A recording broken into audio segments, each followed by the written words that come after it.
नमस्कार दोस्तों, एक बार फिर से आप सभी को हार्दिक स्वागत और हार्दिक अभिनंदन है। दोस्तों, होली के दिन कर लीजिए ये एक महत्वपूर्ण काम, पूरी जिंदगी धन की कमी नहीं होगी और हमेशा घर में सुख समृद्धि बनी रहेंगी।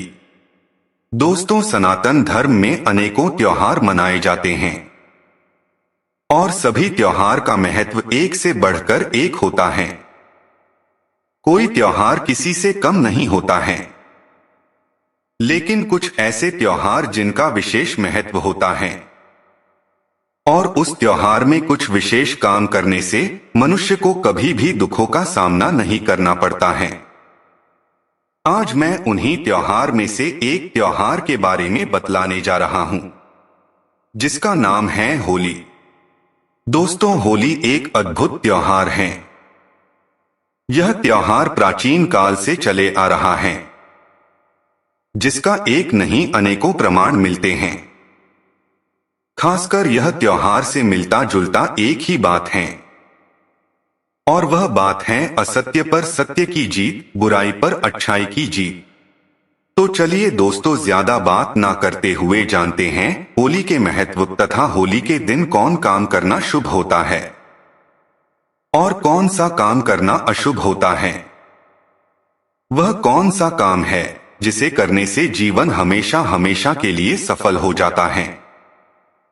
सबसे पहले हम लोग जानते हैं होली से जुड़े प्राचीन कथा। सबसे पहले जानते हैं प्रहलाद और होलिका की कथा।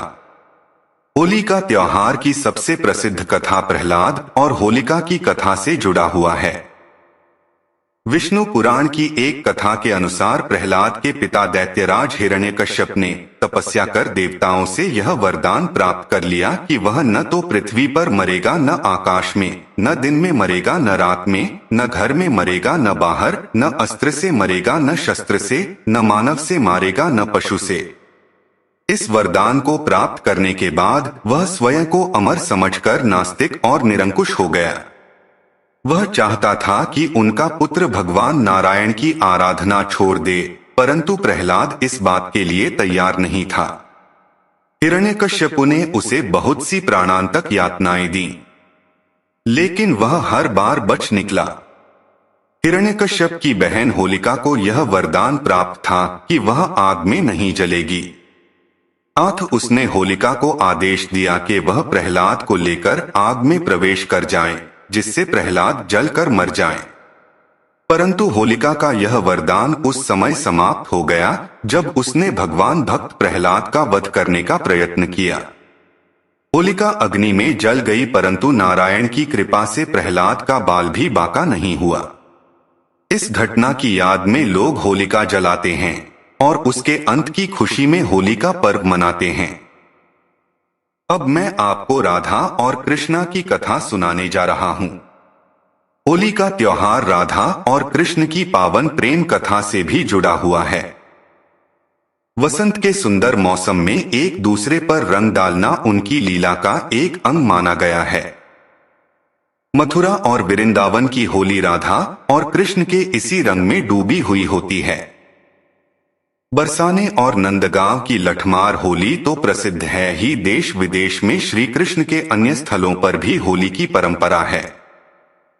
यह भी माना गया है कि भक्ति में डूबे जिज्ञासुओं का रंग बाह्य रंगों से नहीं खेला जाता, रंग खेला जाता है भगवान नाम का, रंग खेला जाता है सद्भावना बढ़ाने के लिए, रंग होता है प्रेम का, रंग होता है भाव का, भक्ति का, विश्वास का। होली उत्सव पर होली जलाई जाती है अहंकार की, अहम की, वैर द्वेष की, ईर्ष्या मत्सर की, संशय की, और पाया जाता है विशुद्ध प्रेम अपने आराध्य का, पाई जाती है कृपा अपने ठाकुर की। ये थी राधा और कृष्णा की कथा। अब मैं आपको शिव, पार्वती और कामदेव की कथा सुनाने जा रहा हूं। शिव और पार्वती से संबंधित एक कथा के अनुसार हिमालय पुत्री पार्वती चाहती थीं कि उनका विवाह भगवान शिव से हो जाए, पर शिवजी अपनी तपस्या में लीन थे। कामदेव पार्वती की सहायता को आए। उन्होंने पुष्प बाण चलाया और भगवान शिव की तपस्या भंग हो गई। शिवजी को बड़ा क्रोध आया और उन्होंने अपनी तीसरी आंख खोल दी। उनके क्रोध की ज्वाला में कामदेव का शरीर भस्म हो गया। फिर शिवजी ने पार्वती को देखा। पार्वती की आराधना सफल हुई और शिवजी ने उन्हें अपनी पत्नी के रूप में स्वीकार कर लिया। इस कथा के आधार पर होली की आग में वासनात्मक आकर्षण को प्रतीकात्मक रूप से जलाकर सच्चे प्रेम की विजय का उत्सव मनाया जाता है। एक अन्य कथा के अनुसार कामदेव के भस्म हो जाने पर उनकी पत्नी रति ने विलाप किया और शंकर भगवान से कामदेव को जीवित करने की गुहार की। ईश्वर प्रसन्न हुए और उन्होंने कामदेव को पुनर्जीवित कर दिया।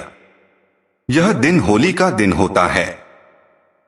आज भी रति के विलाप को लोक संगीत के रूप में गाया जाता है और चंदन की लकड़ी को अग्निदान किया जाता है ताकि कामदेव को भस्म होने में पीड़ा ना हो। साथ ही बाद में कामदेव के जीवित होने की खुशी में रंगों का त्योहार मनाया जाता है। इसी प्रकार कंस और पूतना के बारे में बतलाने जा रहा हूं। कंस ने मथुरा के राजा वसुदेव से उनका राज्य छीनकर अपने अधीन कर लिया। स्वयं शासक बनकर अत्याचार करने लगा। एक भविष्यवाणी द्वारा उसे पता चला कि वासुदेव और देवकी का 8वां पुत्र उसके विनाश का कारण होगा।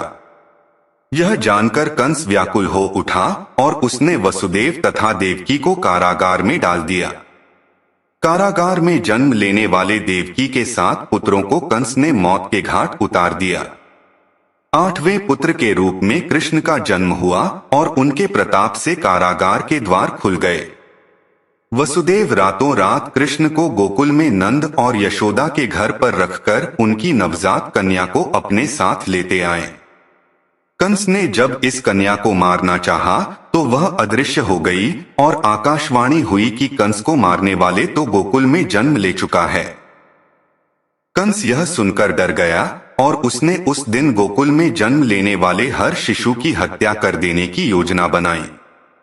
इसके लिए उसने अपने अधीन काम करने वाली पूतना नामक राक्षसी का सहारा लिया। वह सुंदर रूप बना सकती थी और महिलाओं में आसानी से घुल मिल जाती थी। उसका कार्य स्तनपान के बहाने शिशुओं को विषपान कराना था। अनेक शिशु उसका शिकार हुए, लेकिन कृष्ण उसकी सच्चाई को समझ गए और उन्होंने पूतना का वध कर दिया। यह फाल्गुन पूर्णिमा का दिन था। आठ पूतनावध की खुशी में होली मनाई जाने लगी। इसी प्रकार राक्षसी ढूंढी की कथा आती है। राजा पृथु के समय में ढूंढी नामक एक कुटिल राक्षसी थी। वह अबोध बालकों को खा जाती थी। अनेक प्रकार के जप तप से उसने बहुत से देवताओं को प्रसन्न करके उसने वरदान प्राप्त कर लिया था कि उसे कोई भी देवता, मानव अस्त्र या शस्त्र नहीं मार सकेगा, ना ही उस पर सर्दी, गर्मी और वर्षा का कोई असर होगा। इस वरदान के बाद उसका अत्याचार बढ़ गया क्योंकि उसको मारना असंभव था। लेकिन शिव के एक शाप के कारण बच्चों की शरारतों से वह मुक्त नहीं थी। राजा पृथु ने ढूंढी के अत्याचारों से तंग आकर राजपुरोहित से उससे छुटकारा पाने का उपाय पूछा। पुरोहित ने कहा कि यदि फाल्गुन मास की पूर्णिमा के दिन जब न अधिक सर्दी होगी और न गर्मी, सब बच्चे एक एक लकड़ी लेकर अपने घर से निकलें, उसे एक जगह पर रखें और घास फूस रखकर जला दें। ऊंचे स्वर में तालियां बजाते हुए मंत्र पढ़े और अग्नि की प्रदक्षिणा करें। जोर जोर से हंसें, गाएं, चिल्लाएं और शोर करें, तो राक्षसी मर जाएगी। पुरोहित की सलाह का पालन किया गया और जब ढूंढी इतने सारे बच्चों को देखकर अग्नि के समीप आई तो बच्चों ने एक समूह बनाकर नगाड़े बजाते हुए ढूंढी को घेरा। धूल और कीचड़ फेंकते हुए उसको शोरगुल करते हुए नगर के बाहर खदेड़ दिया। कहते हैं कि इसी परंपरा का पालन करते हुए आज भी होली पर बच्चे शोरगुल और गाना बजाना करते हैं। तो दोस्तों, यह थी होली से जुड़े महत्वपूर्ण कथाएं, जिसे आप प्रमाण के रूप में भी मान सकते हैं। दोस्तों, अब मैं आपको यह बतलाने जा रहा हूं कि इस वर्ष होली का त्योहार कब मनाया जाएगा। हिंदू पंचांग के अनुसार फाल्गुन पूर्णिमा 24 मार्च को सुबह 9:54 से प्रारंभ हो रही है। जो 25 मार्च को दोपहर 12:29 पर समाप्त हो रही है। ऐसे में होलिका दहन 24 मार्च और रंगों वाली होली 25 मार्च को खेली जाएगी। दोस्तों, अब मैं आपको यह बतलाने जा रहा हूं कि होली में कौन सा काम करने पर मनुष्य के सारे दुख, सारे कष्ट और सारे पाप मिट जाते हैं, तथा कौन सा वह काम है जिसे भूल से भी नहीं करना चाहिए। दोस्तों, अगर कोई रुपए पैसों से जुड़ी समस्याओं से परेशान हो तो वह होलिका दहन के दिन घी में भिगोए हुए 2 बताशे, 2 लौंग और 1 पान पत्ते को डाल दें। इन चीजों को होलिका की अग्नि में अर्पित करने से आर्थिक संकट दूर हो जाता है। इसके अलावा होलिका दहन की अग्नि में अनाज की आहुति देने का भी महत्व है। इससे घर पर सुख समृद्धि बनी रहती है।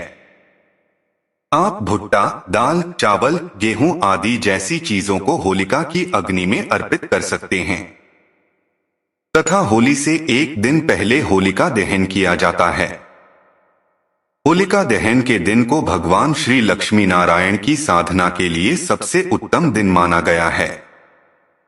मान्यता है कि अगर कोई व्यक्ति होलिका दहन की रात को श्री विष्णु सहस्त्रनाम तथा नारायण कवच का पाठ करता है तो उसकी सभी मनोकामनाएं पूरी होती हैं और उस पर भगवान विष्णु के साथ माता लक्ष्मी की भी कृपा बनी रहती है और जीवन में आने वाले कष्टों से भी छुटकारा मिल जाता है। तो दोस्तों, यह थी होली से जुड़ी हुई महत्वपूर्ण जानकारी। यह जानकारी आपको कैसी लगी कमेंट में जरूर बताइएगा तथा इसी प्रकार के आध्यात्मिक जानकारी से जुड़ी महत्वपूर्ण वीडियो के लिए चैनल को सब्सक्राइब करें तथा कमेंट में जय श्री कृष्ण लिखना ना भूलें। आप सभी का धन्यवाद।